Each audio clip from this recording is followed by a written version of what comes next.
There was silence in the garden, a silence unlike any other, and not empty, but full.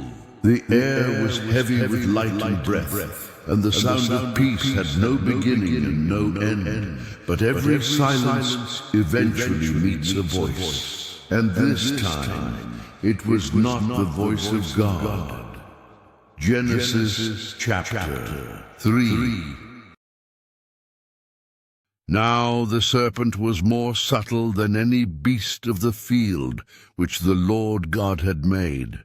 And he said unto the woman, Yea, hath God said, Ye shall not eat of every tree of the garden?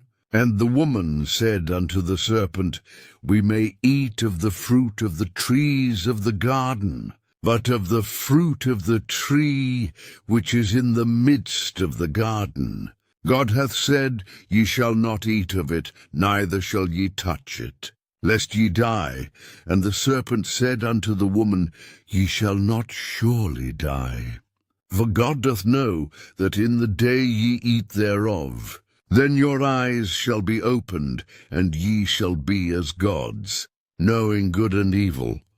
And when the woman saw that the tree was good for food, and that it was pleasant to the eyes, and a tree to be desired to make one wise, she took of the fruit thereof, and did eat, and gave also unto her husband with her, and he did eat. Then the eyes of them both were opened, and they knew that they were naked. And they sewed fig leaves together, and made themselves aprons.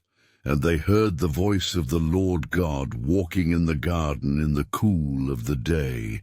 And Adam and his wife hid themselves from the presence of the Lord God amongst the trees of the garden. And the Lord God called unto Adam, and said unto him, Where art thou? And he said, I heard thy voice in the garden, and I was afraid, because I was naked. And I hid myself. And he said, Who told thee that thou wast naked? Hast thou eaten of the tree, whereof I commanded thee that thou shouldest not eat? And the man said, The woman whom thou gavest to be with me, she gave me of the tree, and I did eat. And the Lord God said unto the woman, What is this that thou hast done? And the woman said, The serpent beguiled me, and I did eat. And the Lord God said unto the serpent, Because thou hast done this, thou art cursed above all cattle, and above every beast of the field. Upon thy belly shalt thou go, and dust shalt thou eat all the days of thy life. And I will put enmity between thee and the woman, and between thy seed and her seed. It shall bruise thy head, and thou shalt bruise his heel. Unto the woman he said, I will greatly multiply thy sorrow and thy conception. In sorrow thou shalt bring forth children, and thy desire shall be to thy husband, and he shall rule over thee. And unto Adam he said, Because thou hast hearkened unto the voice of thy wife, and hast eaten of the tree of which I commanded thee, saying, Thou shalt not eat of it. Cursed is the ground for thy sake. In sorrow shalt thou eat of it all the days of thy life. Thorns also and thistles shall it bring forth to thee, and thou shalt eat the herb of the field. In the sweat of thy face shalt thou eat bread, till thou return unto the ground.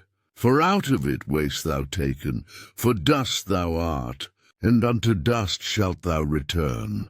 And Adam called his wife's name Eve, because she was the mother of all living.